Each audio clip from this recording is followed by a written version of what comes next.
बच्चों इससे पहले मैंने क्वेश्चन जो लेसन नंबर 7 वो जो पाठ नंबर 4 पदार्थ की संरचना एवं प्रकृति में आपको क्वेश्चन आंसर कराए थे।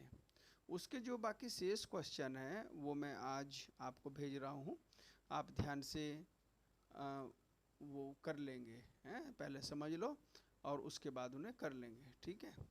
आणविक संरचना के आधार पर ठोस द्रव गैस को परिभाषित कीजिए। यानी कि इससे पहले मैंने क्वेश्चन नंबर 1 2 3 3 तक भेज देते, आज मैं 4 से भेज रहा हूँ आपको, हैं, ध्यान से समझो। तो आणविक संरचना के आधार पर ठोस द्रव गैस को परिभाषित कीजिए। आणविक संरचना के आधार पर ठोस वे पदार्थ होते हैं जिनके अणु अत्यंत पास पास होते हैं और उनके बीच में अंतराण्विक आकर्षण बल का मान भी अधिक होता है, ठीक है। और वो आपस में एक दूसरे से जुड़े रहते हैं, बंधे रहते हैं। अतः ठोस पदार्थ के अणु अपने अपने स्थान को नहीं छोड़ सकते हैं, ठीक है। तो वो ठोस पदार्थ होते हैं। इसके बाद द्रव पदार्थ वो पदार्थ होते हैं बच्चों जिनके अणु दूर दूर होते हैं तथा उनके बीच में लगने वाला अंतराण्विक आकर्षण बल का मान भी ठोस की अपेक्षा कम होता है, जो इन्हें एक साथ बांधे रखता है, जिस कारण द्रव का आकार अनिश्चित होता है और द्रव को जिस बर्तन में रखते हैं उसी का आकार धारण कर लेता है, परंतु इनके अणु एक दूसरे से बंधे होने के कारण इनका आयतन नियत रहता है।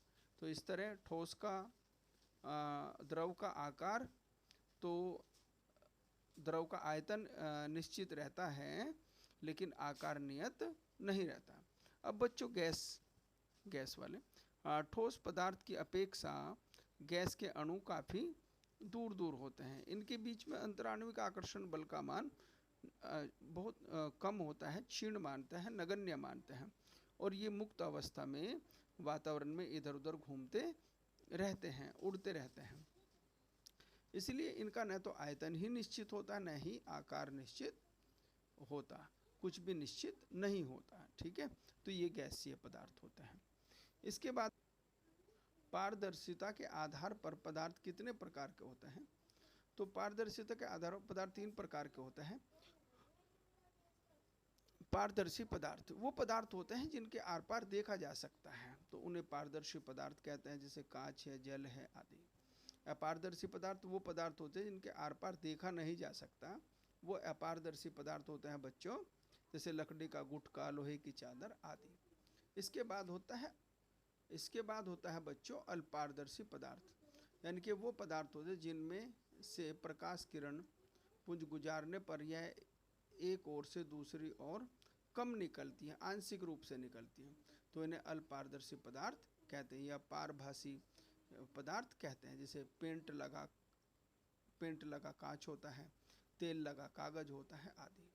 अब आगे इसका सी पार्ट है, किन्हीं 10 वस्तुओं के नाम लिखिए जो जल से भारी है।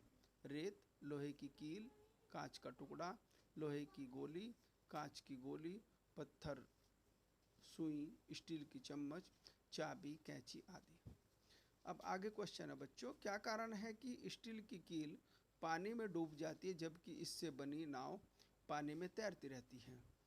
स्टील की कील का भार उसके द्वारा हटाए गए पानी के भार से अधिक होता है, इसलिए स्टील की कील पानी में डूब जाती है, परंतु स्टील से बनी नाव का भार उसके द्वारा हटाए गए पानी के भार से कम होता है। तो इसलिए